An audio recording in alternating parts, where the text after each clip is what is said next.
Mungkin bisa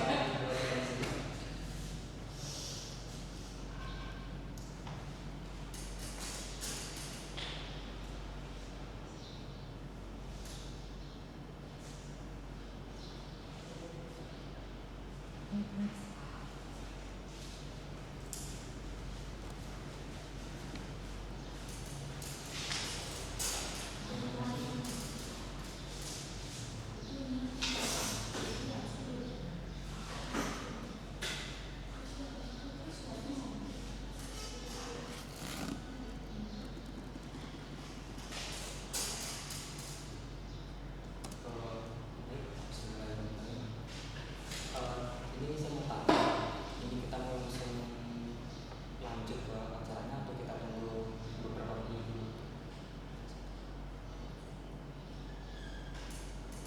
Pak, mau tanya ini kita lanjutkan langsung atau kita tunggu dulu? Bebas. Biasanya jam berapa mulai? Biasanya sih Biasanya berapa orang deh? belum tentu. Nggak tentu ya.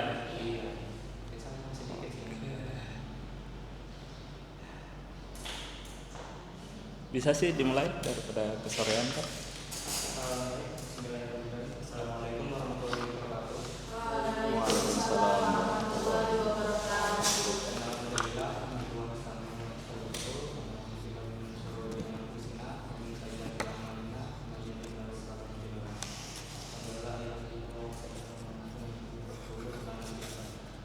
baik teman-teman semua, pertama-tama saya ucapkan terima kasih kepada Bapak Ida yang telah meluangkan waktunya untuk kami untuk mau kami ajak berdiskusi di kegiatan sore hari ini.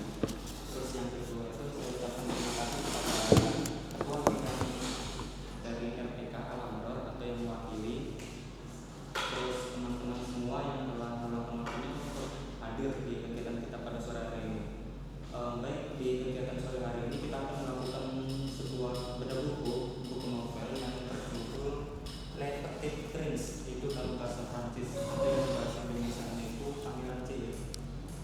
Jadi di sini kita akan membedah isi dari novel tersebut, mulai dari sudut pandang si anak-anak itu sendiri, si Pangeran Ciliknya, serta kita akan membahas juga gimana sih sudut pandang orang tua itu, karena kan di novel ini itu sangat menarik bagaimana dalam novel ini itu dijelaskan kita itu semakin dewasa semakin hilang itu namanya teknikal kita, tidak seperti yang di masa kecil.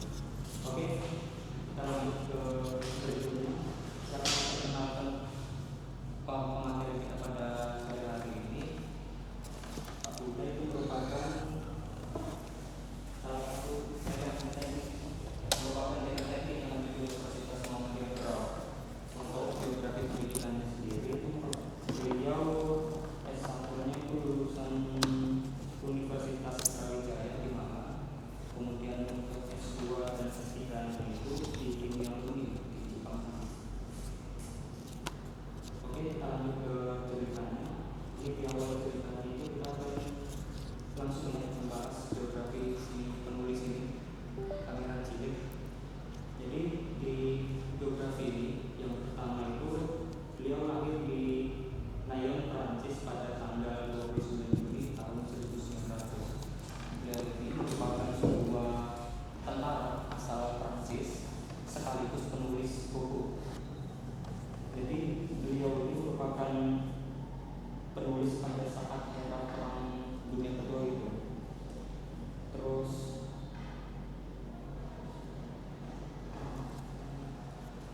novel Pangeran Cilik sendiri itu merupakan hasil karyanya yang terbit pada tanggal 6 Maret tahun 1943 yang mengisahkan seorang pangeran cilik yang terdampar di gurun pasir.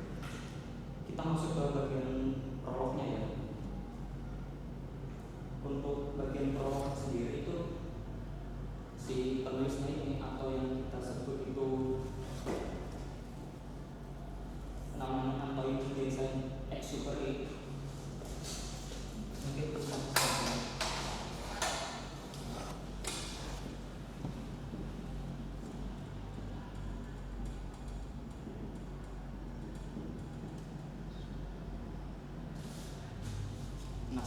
ini merupakan nama beliau dari si penulis novel Pangeran Cilik ini.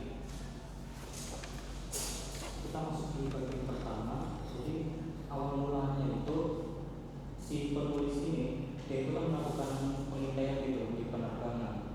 Pada saat dia melakukan pengintaian di penerbangan sana, dia itu tiba-tiba mesin pesawatnya rusak gitu.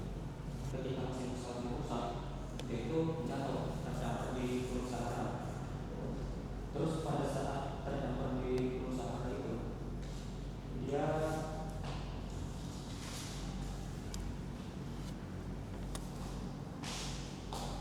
pas terdampar di Gunung Sahara itu dia bingung, pusing karena dia cuma sendirian di Gunung Sahara itu.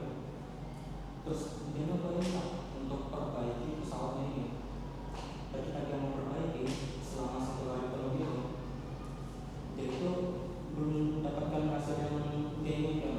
Jadi mesin pesawatnya itu masih mati begitu.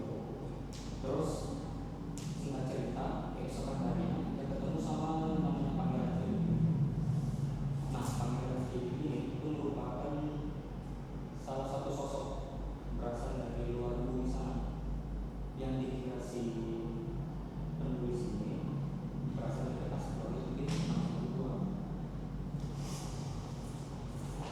Terus untuk selanjutnya pada saat itu pagi-pagi kan si Pangeran Cilik ini mau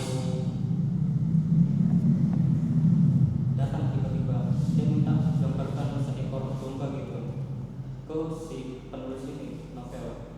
Dia minta gambarkan domba, tapi yang di pikiran si penulis novel ini pas dulu waktu kecil pernah digambarkan sesosok itu ada gajah di dalam perut ular. Pada saat dia gambar itu, dia tunjukkan gambar itu ke orang dewasa. Hasilnya apa? Hasilnya dia ini diketahui gitu sama orang dewasa. Dia gambarkan itu ke seorang penulis ini, gambar itu, tapi diterimanya. Terus pas itu masuk ke bagian selanjutnya, si Pangeran Cilik ini dia minta untuk menggambarkan sebuah domba itu. Digambarkan untuk domba sampai 3 kali. Setelah 3 kali dia nggak mendapat hasil yang memuaskan. Si penulis ini pusing. Habis itu si penulis membuat gambar kayak kotak gitu. Nah, gambar kotak ini itu dia bilang ke Pangeran Cilik, di dalam kotak ini itu ada domba gitu, tanpa harus menggambarkan dombanya seperti itu. Itu untuk bagian prolognya. Ya, untuk bagian selanjutnya itu bagian kedua, asal usul dari si Pangeran Cilik ini itu kan dia berasal dari luar bumi gitu. Itu akan dibacakan langsung oleh dari ini ketua bidang RPK Angkor. Terus yang untuk bagian ketiganya itu tentang planet bumi, pertemuan dengan rupa sama kedewasaan, itu akan dibacakan oleh Pak Bunda sendiri, sekaligus menceritakan pengalaman beliau selama ini, apa sih yang hilang dari masa dewasa itu selama perjalanan dari masa kecil sampai ke masa dewasa itu, sekaligus memberikan kata-kata motivasi sekaligus poin-poin penting lah apa yang kita dapat selama ini. Oke, itu untuk ke bagian kedua saya akan serahkan ke Anda. Untuk pendapatan bagian kedua. Nanti di akhir sesi kita akan melakukan sebuah diskusi sekaligus sesi tanya jawab seperti itu.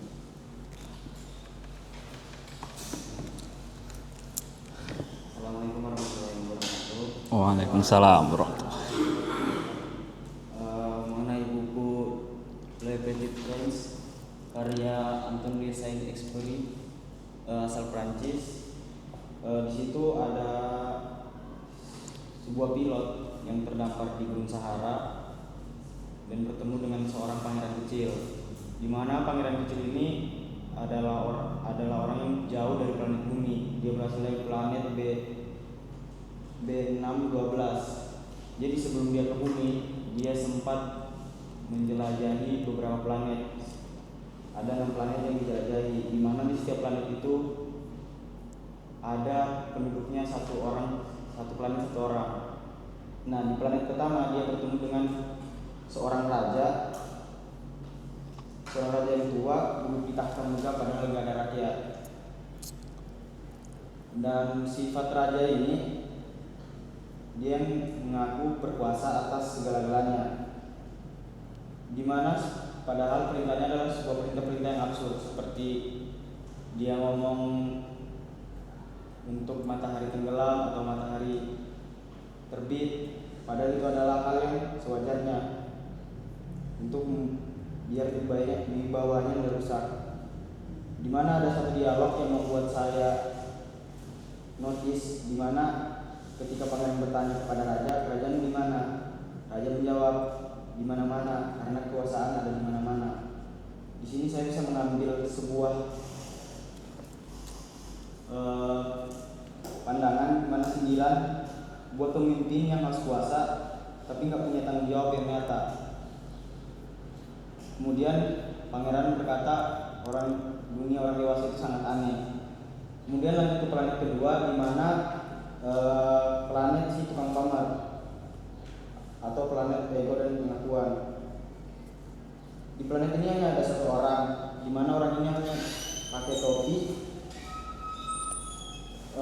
Ketika dia melihat orang, pasti dia akan mengatakan, nah, dia pengagumku. Jadi kita bisa lihat bahwasanya orang yang di planet ini adalah orang yang sangat-sangat butuh validasi. Kemudian ada satu dialog lagi, di mana ketika dipuji, kamu memuji dirimu sendiri buat apa? Ketika ditanya pangeran, biar aku merasa orang hebat. Kemudian ada di planet ketiga, di mana planet ini berisi orang yang suka minum. Kemudian ada satu sikap, dia minum karena malu. Ketika ditanya, dia minum karena malu. Ditanya oleh pangeran kecil, dia malu kenapa? Dia menjawab lagi, malu karena minum. Pelajarannya, ini adalah kritik buat orang yang lagi dari masalah kecil, pakai kebiasaan buruk, alih-alih menyelesaikan masalah tersebut. Kemudian di planet keempat, di planet penguasa, planet keserakahan dan angka, di mana keadaan planet ini berisi seorang penghuninya gemuk, mukanya merah, sibuk menulis angka di kertas. Saking orang ini fokus, ketika pangeran datang ke planet ini, dia sampai nggak sadar kalau ada pangeran itu. Kemudian ketika ditanya, dia berkata, aku sibuk, aku orang yang serius, katanya. Ini adalah sindiran paling tajam. Ini gambaran kapitalis yang ngumpulin harta atau angka, tapi hidupnya kosong. Dia punya tapi nggak menikmati. Kemudian di planet kelima, planet si penyalakan lampu, di mana planet ini berisi. Planet ini agak beda, dia planet yang sangat kecil, sehingga siklus rotasinya lebih cepat, di mana 1 jam sekali, 1 menit sekali. Jadi penghuninya ini sibuk matikan dan nyalakan lampu setiap semenit. Nah, di situ kita bisa lihat bahwasanya di kehidupan dewasa, orang dewasa itu lebih cenderung setia dan disiplin. Ketika dia kerja, dia akan setia dan disiplin sampai dia lupa untuk memberikan space atau ruang baginya untuk bahagia. Kemudian di planet ke-6, planet si ahli geografi, planet ilmu tanpa pengalaman atau keadaan, di mana planet ini berisi penghuninya adalah orang tua yang mengenakan kacamata besar, duduk di meja penuh buku peta. Di mana orang tua ini hanya sibuk nyatet laporan penjelajahannya. Dia nolak buat nyatet bunga mawar pangeran. Kemudian pelajarannya kritik buat ilmuwan atau teori yang kering, ilmu tanpa pengalaman langsung itu nggak banyak.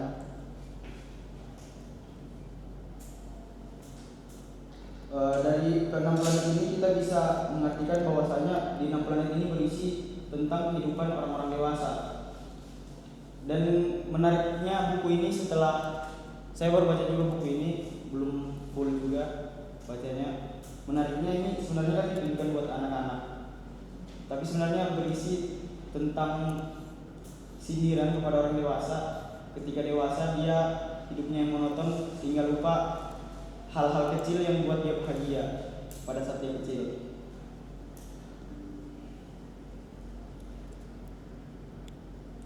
Itu aja dari saya. Lebih kurang mohon dimaafkan. Assalamualaikum warahmatullahi wabarakatuh. Waalaikumsalam warahmatullahi wabarakatuh.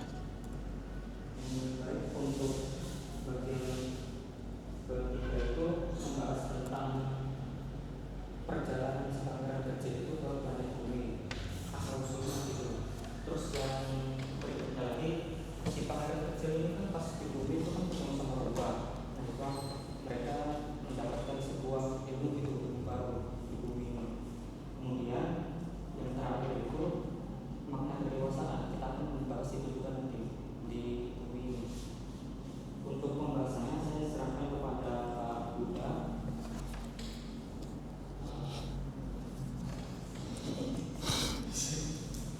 Pada Pak Buddha mungkin kami persilakan untuk membahas bagian ketiga ini. Oke, langsung saja ya. Jadi ini di depan ya, bisa kalian lihat ini adalah karakter-karakter yang ada di dalam buku ini ya, buku The Little Prince. Ini buku ini saya beli setelah saya sangat dewasa ya. Usia saya berapa ya? 24 tahun mungkin ya, 23 atau 24 tahun baru saya beli dan saya baca ya. Menurut saya ini buku yang sangat menarik ya dan bagus banget gitu. Jadi kemarin ngobrol-ngobrol sama Zaki, kalian punya forum gitu ya. Anggap aja forum ilmiah ya. Ya. Ini adalah Kedok ya, ini buku dongeng anak kecil, Kedok saja ya. Ini adalah buku filsafat teman-teman. Jadi ini buku pengantar filsafat ya yang paling sederhana. Jadi kalau di luar negeri ya, dulu di Prancis bahkan ini bacaan wajib untuk anak SD di sana ya. Jadi dulu. Tapi sekarang sudah berkembang ya, sudah banyak sekali. Nah, tapi kenapa ini bisa sampai krusial itu sehingga dia menjadi salah satu bacaan wajib ya. Jadi tadi menarik ya, kemarin waktu saya diskusi dengan Zaki untuk bedah buku ini, untuk membedah buku ini itu tidak dijelaskan mekanismenya ya. Ternyata ada yang menyampaikan ya. Sudah baca berarti. Sudah dapat filenya berarti.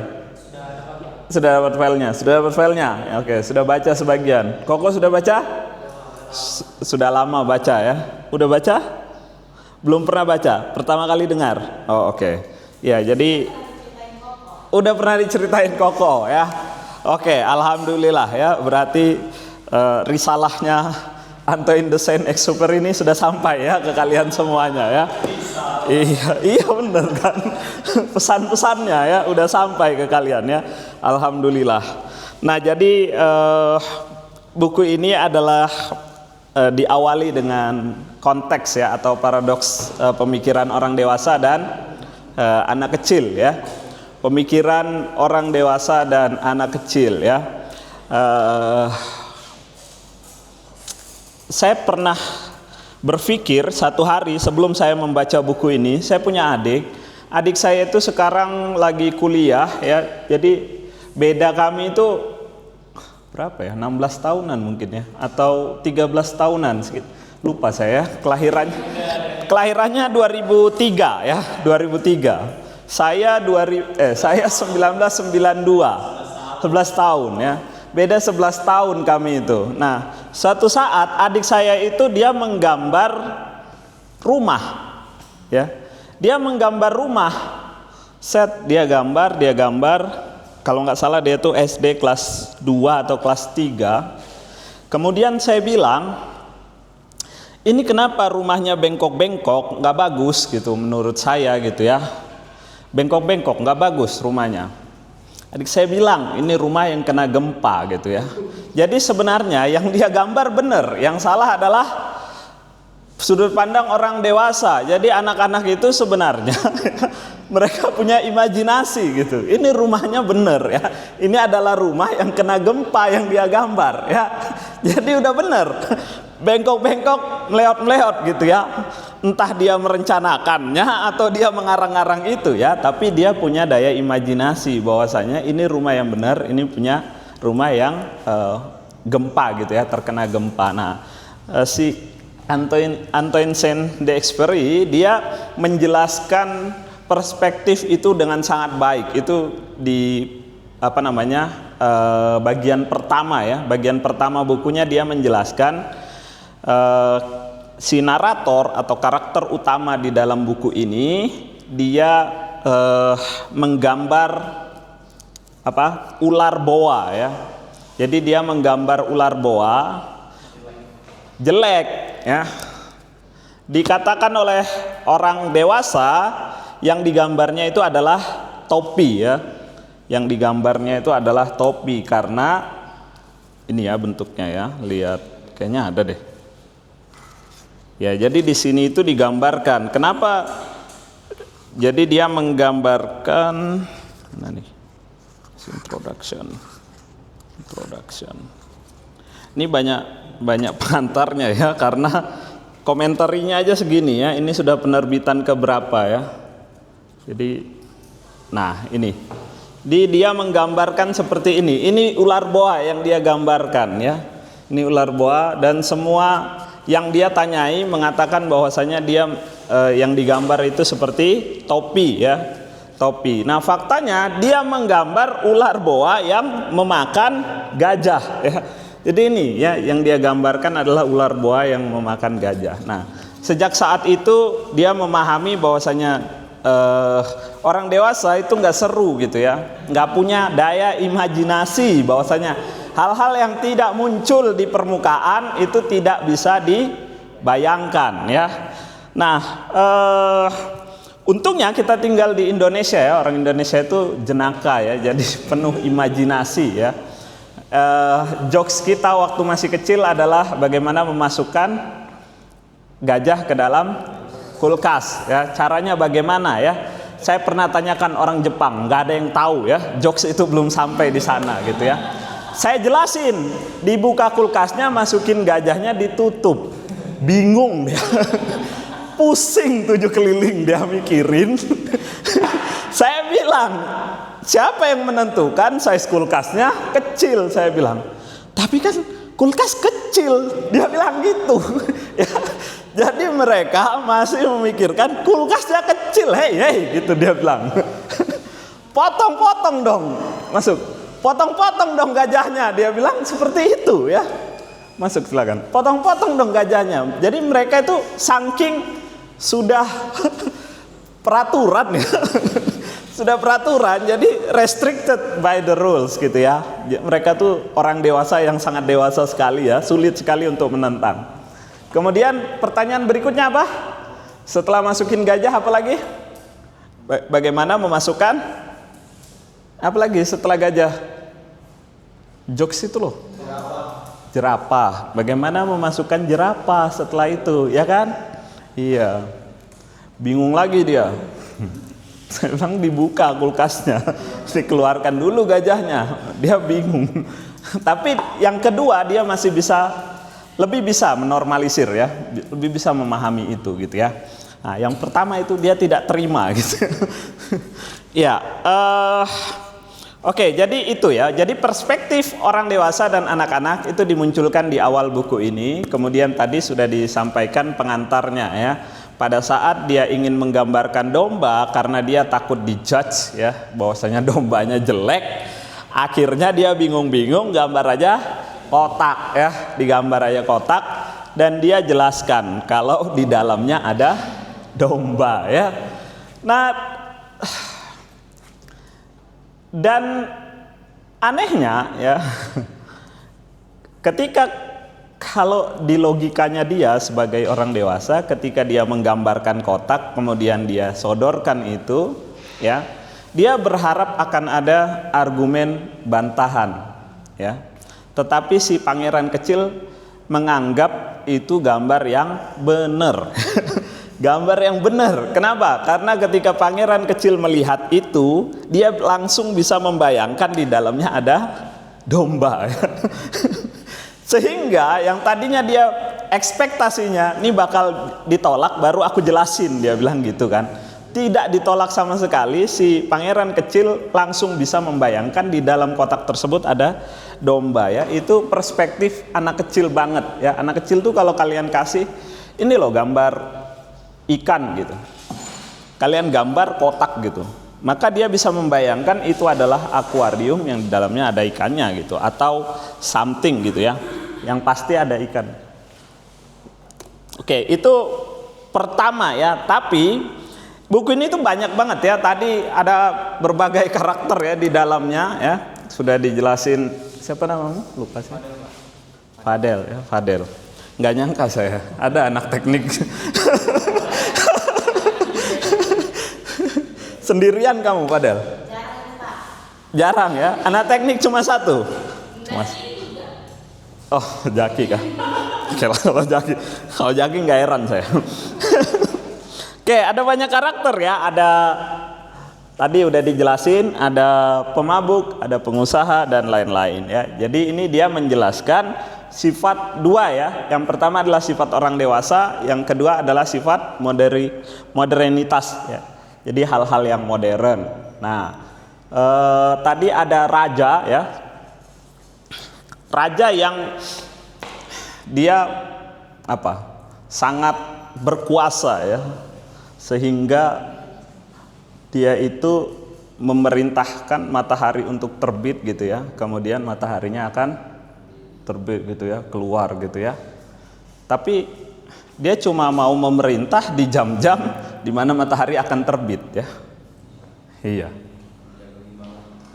Untuk menjaga wibawanya. Jadi perintahnya itu katanya selalu dituruti, ya, ditepati gitu, ya. Nah, jadi ini raja yang delusional, ya. Dia punya ilusi tentang kekuasaannya gitu, ya. Panjang. Tapi tadi sudah dijelaskan satu persatu. Ada juga si geografer, ya. Geografer dia ini, ya, ahli geologi, ahli geografi, ya, yang dia sudah membaca segala jenis data gitu, ya. Tapi dia tidak pernah mengalami. Jadi tidak pernah melakukan eksplorasi secara langsung. Tapi dia sudah tahu dari buku dan dia berpuas dengan buku. Nah, orang dewasa itu ada yang seperti itu, ya. Sok tahu, ngomong banyak gitu, ya. Pernah bikin, nggak pernah, ya. Banyak, ya. Habis itu ada sang pengusaha, ya. Pengusaha, dia memiliki bintang. Setiap hari dia bertambah bintangnya. Saya memiliki bintang ini. Saya memiliki bintang ini. Saya memiliki bintang ini. Apa namanya? Apa buktinya Anda memiliki bintang itu? Saya adalah orang pertama yang mengklaim bahwasanya bintang ini milik saya, katanya gitu. Apa keuntungan Anda memiliki bintang? Nggak tahu, ya. Apa Anda pernah memanfaatkan bintangnya? Tidak pernah, ya. Tapi saya punya banyak, gitu, ya. Ini adalah potret orang-orang yang punya duit banyak, gitu, ya. Dia mengumpulkan angka. Bulan ini angkanya sekian, bulan depan bertambah jadi sekian, ya. Ditransaksikan nggak uangnya? Enggak, dikumpulkan. Untuk apa? Apa manfaatnya? Menambah angka di bulan berikutnya. Punya 50 juta bulan ini. Apa gunanya 50 juta kamu bulan ini? Apa gunanya?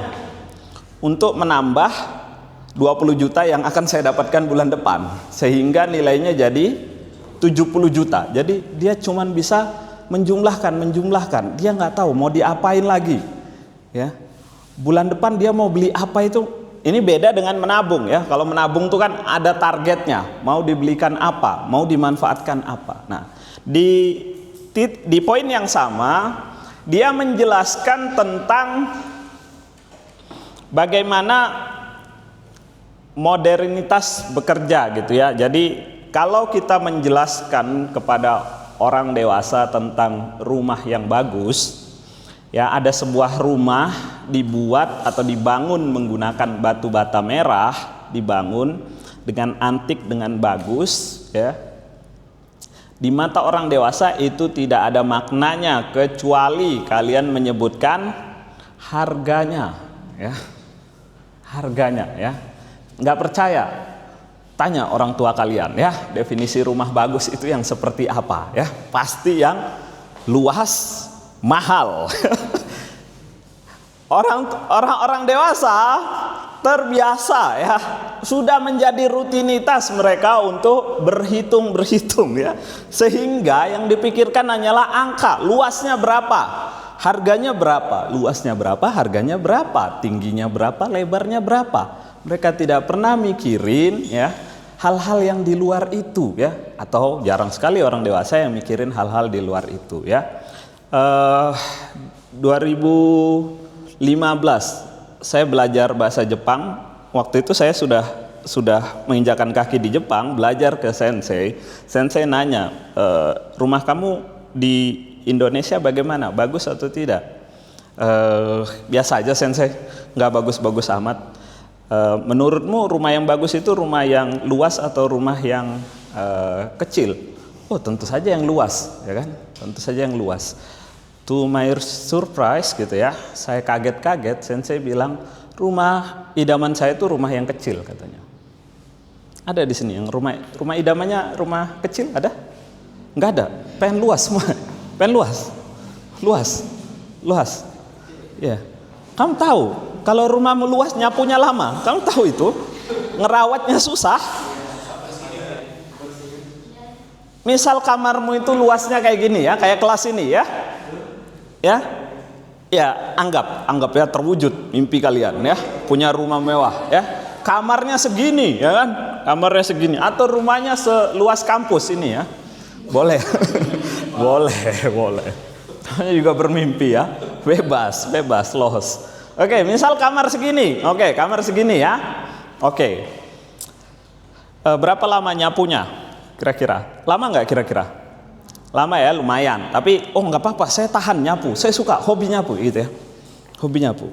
Berapa persen dari ruangan ini yang akan kamu gunakan setiap hari?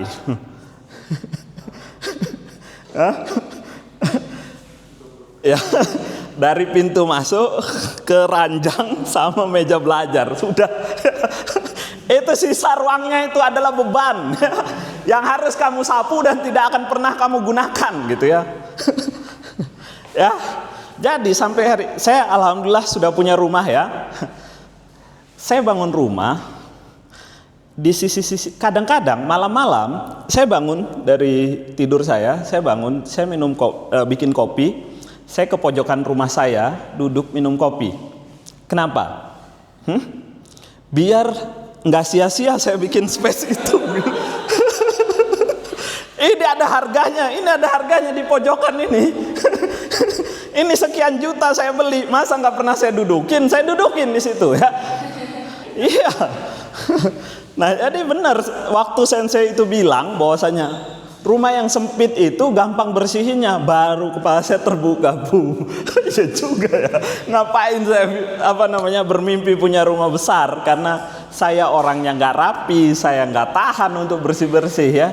Jadi jangan bermimpi kalau kamar kalian aja berantakan, jangan bermimpi punya rumah besar ya, kalian menyiksa orang lain. Dijamin 100% ya, calon istri, calon suami dan yang lainnya yang akan tersiksa ya. Pembantu terserah ya, pasti tersiksa ya. Nah, jadi perspektif orang dewasa dia selalu pengennya yang luas, lebih besar.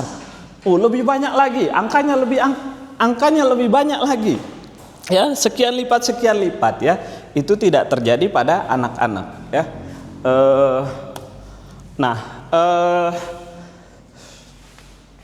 Kelamaan kita ya.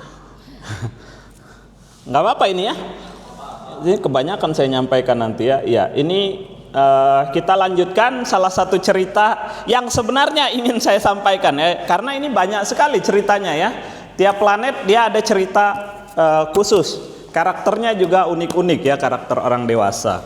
Nah, salah satu cerita yang paling menarik menurut saya itu adalah cerita tentang bunga mawar ya. Jadi ceritanya si pangeran kecil di planetnya, dia punya planet kecil.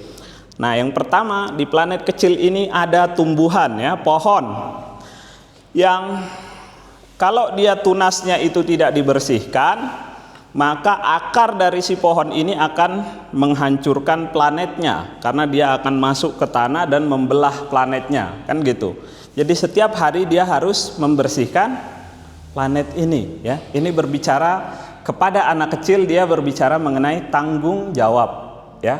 Jadi ada tugas keseharian ya, ada tanggung jawab keseharian. Setiap hari ya bangun tidur ada yang harus dilakukan gitu ya. Itu tanggung jawab, karena ketika tidak dilakukan dia dampaknya di masa depan gitu akan merusak ya, sangat merusak gitu ya.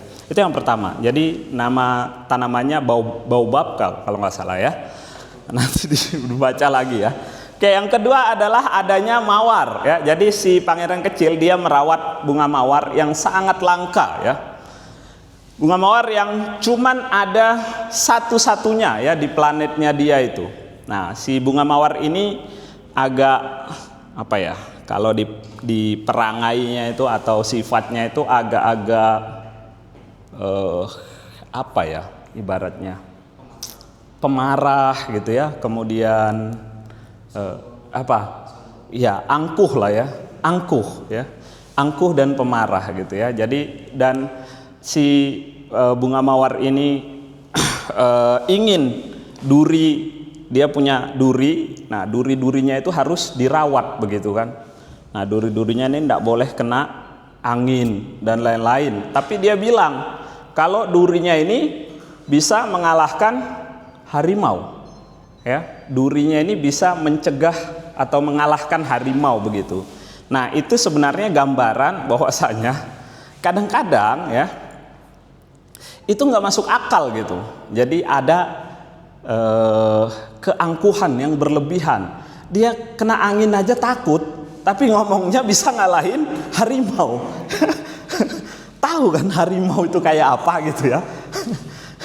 Jadi keangkuhan, kadang-kadang kita melihat itu. Nah, tapi si pangeran ini dia tetap senang dengan bunga mawarnya, dia rawat terus ya, dirawat terus bunga mawarnya. Tapi di satu titik bunga mawar ini yang menyebabkan perpisahan ya. Jadi pangerannya pergi karena alasannya salah satunya adalah karena dia nggak mau ngerawat si bunga mawar yang angkuh ini. Nah, dia pergi. Kemudian pada saat di bumi ya, tadi perjalanannya dia menceritakan jalan pindah-pindah planet ya, sampai dia di bumi ketemu dengan si siapa tadi yang menggambar domba itu, pilot ya yang menggambar domba itu. Kemudian setelah itu dia menemukan lapangan yang isinya bunga mawar semuanya ya, isinya bunga mawar semuanya. Artinya apa? Nggak spesial ya. Gak spesial, ternyata bunga mawar yang katanya paling langka di dunia ya, paling sulit dicari, itu ternyata semua orang punya gitu, atau ternyata banyak sekali, ada satu lapangan isinya bunga mawar semuanya ya. Nah, di situ dua hal yang dijelaskan. Yang pertama adalah dunia anak kecil ya, itu membuat kita merasa hampir semuanya spesial ya. Pada saat kita menjelajah keluar, kita akan melihat ternyata semua orang mengalaminya gitu. Ya, kalau dulu kan kalau orang Indonesia tuh sering bapak-bapakan ya. Bapak-bapakan itu bapakku bisa berenang, bapakku bisa menyelam 2 menit, 7 menit, 8 menit, 10 menit gitu ya. Ternyata semua orang bapaknya bisa berenang gitu ya. Kita aja masih kecil ya dunia kita gitu ya. Ya. Nah, tapi yang keren adalah pertemuan setelah itu kan dia kecewa sekali. Aduh, ternyata selama ini aku ditipu. Bunga mawar ini enggak spesial-spesial amat. Patah hati, sakit hati, aku ngerawat susah-susah gitu ya. Ya. Nah, akhirnya si pangeran ini berjalan bertemu dengan rubah ya, tadi mau dijelaskan ya tentang rubah ya. Rubah ini adalah binatang yang dipelihara oleh manusia gitu ya. Yang dipelihara oleh manusia. Nah, si rubah itu dia bercerita bahwasanya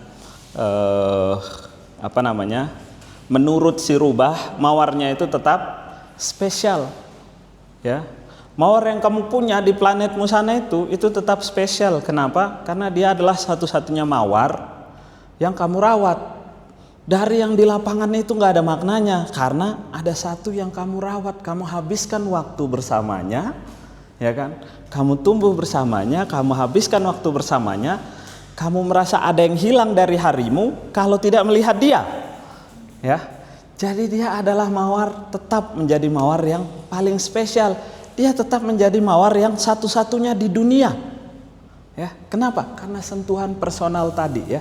Ada di situ dia berbicara mengenai animosity ya. Ketika nggak punya nama ya, ketika tidak ada namanya itu ya tumpukan mawar saja ya.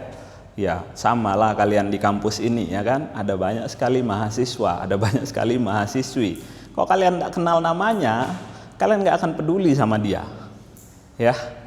Nggak akan peduli ya. Jadi dia nggak spesial, nggak ada spesialnya gitu ya, karena nggak kenal ya. Oke, kita lanjutkan. Si rubah menceritakan hubungan antara rubah dan si penjinaknya atau pemiliknya ya. Jadi bagaimana si rubah ini dijinakkan oleh para pemiliknya atau penjinaknya ya.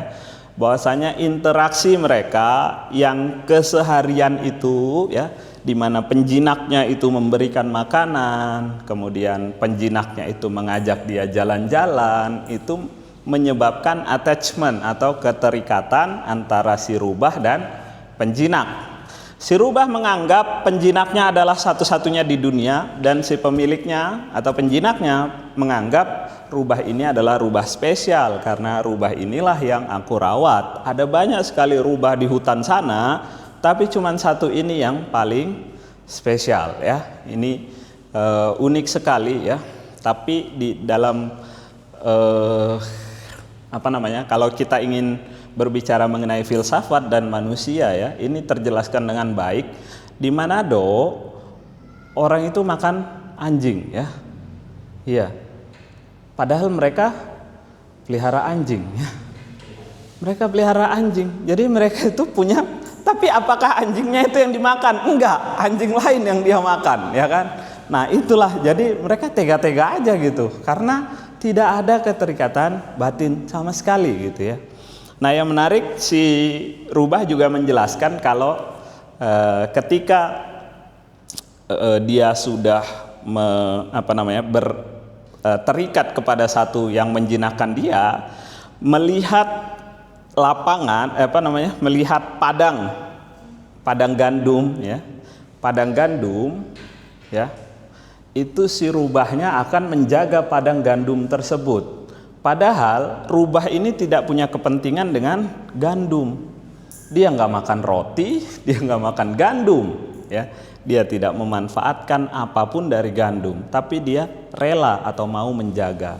Kenapa dia rela menjaga? Karena gandum ini akan dikonsumsi atau dimakan oleh penjinaknya atau pemiliknya. Itu dia berbicara mengenai perhatian ya, dan berkorban. Kita itu bisa atau mau untuk melakukan sesuatu untuk orang lain gitu ya, orang lain atau orang yang kita kenali atau kita punya keterikatan ya. Ketika kita punya keterikatan dengan orang lain, kita mau melakukan sesuatu yang sebenarnya unreasonable, nggak masuk akal ya kan. Ngapain rubahnya jagain kotak gandum gitu kan? Secara reason itu tidak masuk akal, tetapi karena setiap kali dia melihat gandum ini akan dimakan oleh atasanku, maka dia merawatnya juga gitu ya. Nah, itu berbicara mengenai itu. Nah, kemudian sekarang bayangkan si mawar tadi ya, jadi memiliki punya bunga mawar begitu ya. Nah, betapa berartinya bunga mawar itu gitu ya. Kemudian dirawat gitu ya. maka dia menjadi mawar satu-satunya yang paling spesial. Dia adalah benda yang sangat spesial. Tidak peduli seberapa langkanya dia, seberapa berharganya dia, itu tidak jadi soal lagi ya. Di dunia anak kecil ini tergambarkan dengan sangat jelas ya. Oke, saya tunjukkan salah satu cerita ya yang mungkin akan mengakhiri 2 poin lagi ya, akan mengakhiri kisah kita sebelum kita bahas bareng gitu ya. Nah, ini adalah foto anak saya ya. Ini foto anak saya. Mana foto anak saya? Ya. Ini adalah foto anak saya, Hiro. Wow, jadi gelap ya. Oke, aduh. Ya, ini adalah foto anak saya dengan topi favoritnya ya. Ini kalian emphasize, ini adalah topi favorit dia nih. Topi masinis. Itu adalah topi masinis. Terbuat dari apa? Dari apa tuh? Dari kertas, nggak kelihatan. Itu kertas, topi kertas. Suatu saat saya ke dia senang banget sama masinis.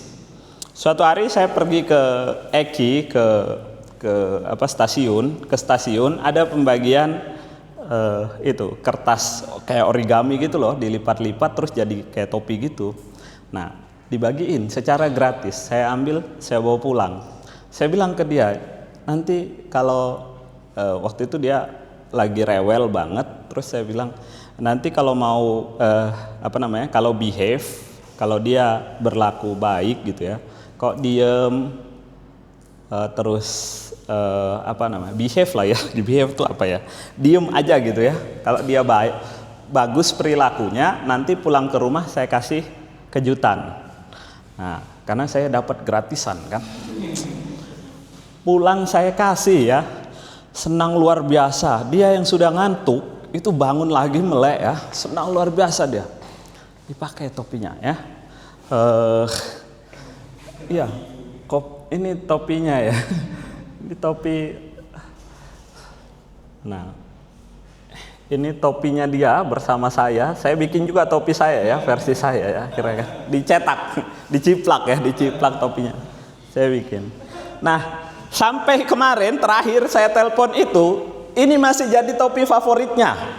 Setelah ini kami sudah membelikan topi 4 buah topi ya, yang harganya mahal.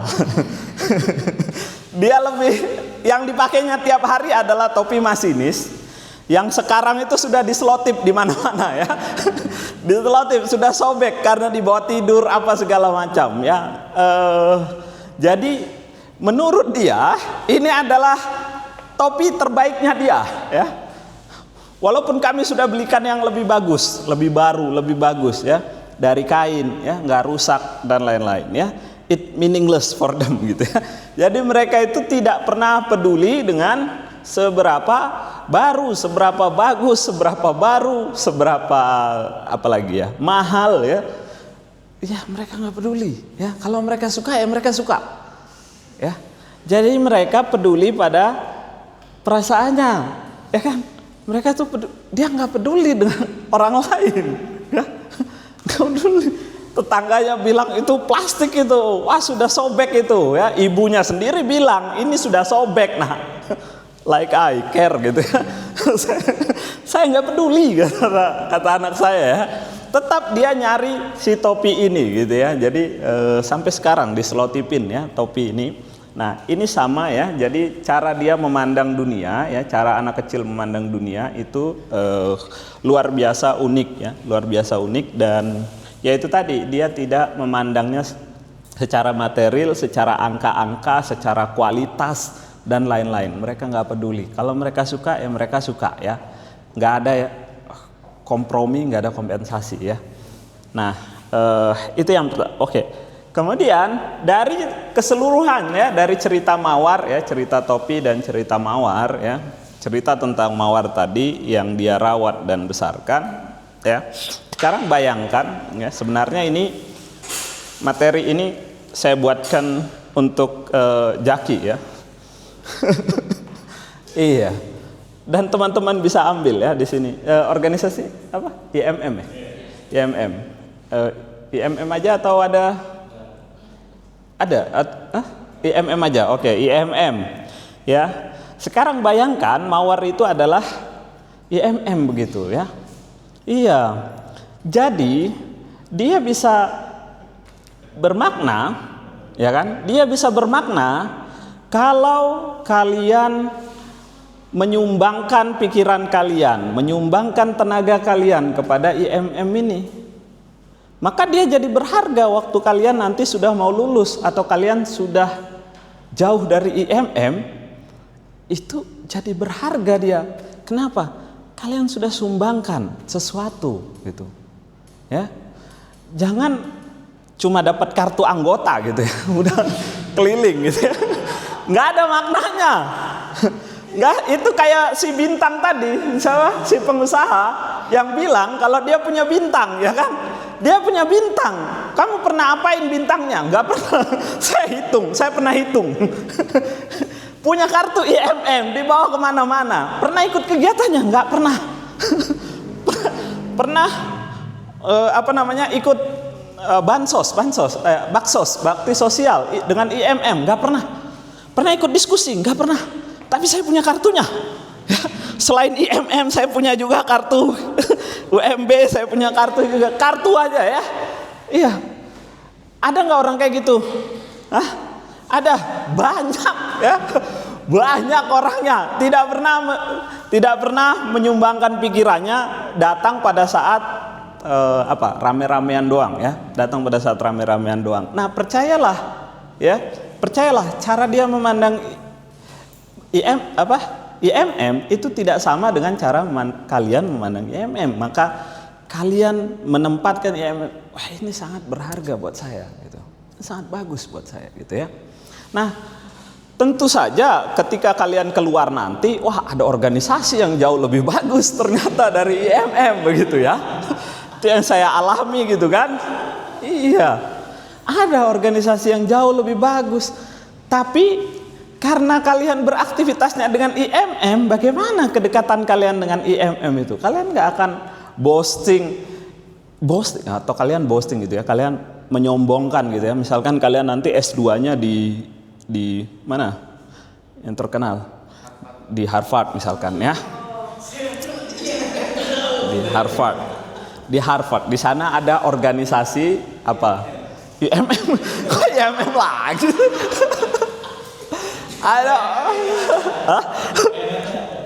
ada organisasi di sana, kalian boleh bangga ya kan dengan organisasi baru kalian itu, tapi tetap kalian pasti merasa keterikatan. Kalian tidak akan mengesampingkan IMM hanya karena kalian punya organisasi baru yang jauh lebih bagus, jauh lebih megah, jauh lebih besar ya. Nah, si princess atau si pangeran kecil ini ya, dia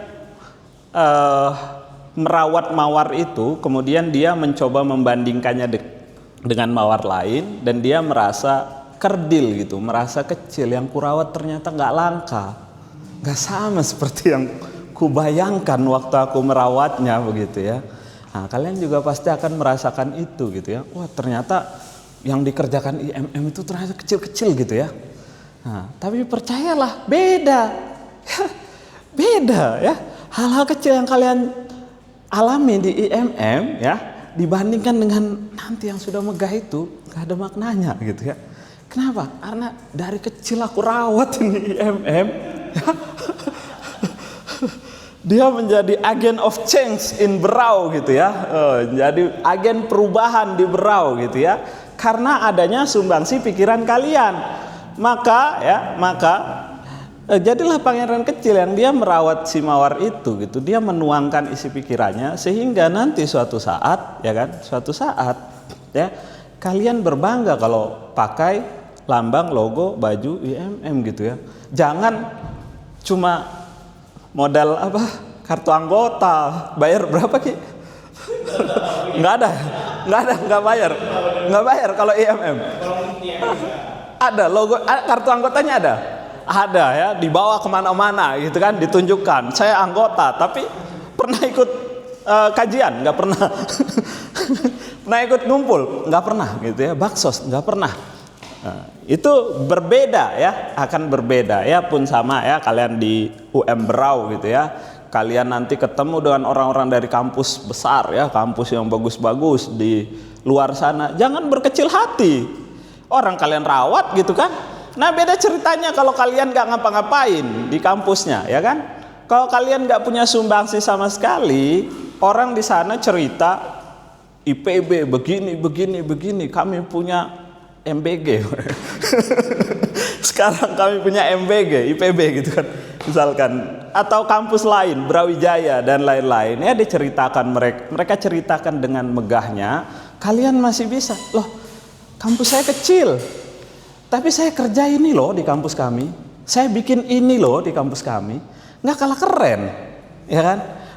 Kalau kosong kalian, wah apalagi mau ku ceritakan. Kalah semua sama mereka ini. Mereka level nasional dan internasional, ya kan? Iya. Maka itu kalian bisa ceritakan, loh kami dulu nggak ada yang mengerjakan itu, kami yang mengerjakan pertama di Berau ini. Kami melakukan kegiatan pungut sampah massal di seluruh Berau misalkan ya, atau di pasar Aji di Layas. Kami adalah organisasi pertama yang mengumpulkan. Bibit-bibit pikirannya adalah pikiran kami untuk melaksanakan ini. Wah, belum tentu yang di nasional sana mereka punya pikiran gitu kan.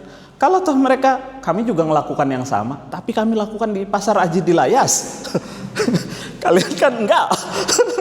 tetap ada ya, amount to something gitu ya. Jadi dia tetap menjadi memori, atau dia tetap menjadi sesuatu yang berharga yang itu kalian miliki ya. Nggak bisa ditransfer ke orang lain ya. Nggak bisa ditransfer ke orang lain ya. Jadi pengalaman itu. Nah, oleh karena itu lihatlah seperti itu. Jadi si dongeng ini bisa ditafsirkan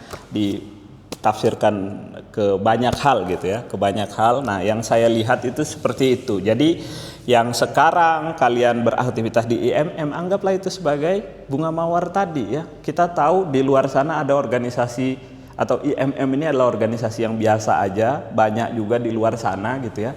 Tapi karena kalian tuangkan pikiran kalian, tuangkan waktu dan tenaga kalian, maka dia menjadi spesial dan dia bertumbuh terus ya, dan dia bertumbuh terus. Ya, itu mungkin mengakhiri pembicaraan saya. Mungkin selanjutnya kita bisa diskusi ya. Ya, silakan. Luar biasa sekali ya teman-teman pembahasan saya hari ini. Terima kasih kepada Pak Bunda atas penyampaian pesan. Sangat menginspirasi sekali pokoknya. Kita bisa melihat dari pandangan kita sebagai orang dewasa itu seperti apa. Terus kita memandang dari sisi yang anak itu seperti apa. Semuanya itu dijelaskan. Oke, kita masuk ke bagian terakhir dari sesi ini, yaitu kesimpulan. Jadi kesimpulan dari novel Pangeran Cilik, yaitu novel ini itu bukan sekedar novel tapi merupakan sebuah novel atau sindiran untuk orang dewasa juga. Terus di novel ini juga dijelaskan perjalanan si Little Prince atau Pangeran Cilik mengarungi beberapa planet. Karena itu dia bisa mengetahui kok sifat orang dewasa itu begini ya planetnya. Terus novel ini juga mengingatkan kita hal yang terpenting itu bukan seberapa banyak yang kita punya, tapi seberapa besar pengorbanan kita terhadap sesuatu itu. Kita bisa memberikan perhatian terhadap itu, entah itu waktu dan juga cinta, supaya apa yang kita tuangkan itu bisa menjadi spesial untuk kita sendiri gitu. Oke, mungkin cukup sekian kegiatan kita pada sore hari ini. Kurang lebihnya mohon dimaafkan. Kita akan membuka sesi diskusi dan juga tanya jawab. Silakan bagi yang mau menanya. Oke, ada yang mau diskusi? Atau ya, silakan. Sebenarnya saya bingung gitu karena di dalam Mm-mm. Karena mungkin bagi orang dewasa yang dituntut untuk memenuhi kebutuhannya, mereka butuh disiplin, kemudian tidak tidak bisa terlalu banyak mengeksplor karena selokatnya fokus untuk memenuhi kebutuhannya. Nah itu saya bingung aja mengawinkan itu atau enggak memformulasikan itu untuk mengajak orang dewasa kembali mengagumi sisi kekanak-kanakannya. Apa pentingnya bagi orang dewasa untuk meromantisasi kembali sisi kekanak-kanakan? Itu pertanyaan apa ya? Orang tua tidak tahu. Iya. Kira-kira kenapa? Oke, di bagian penyulut lampu ini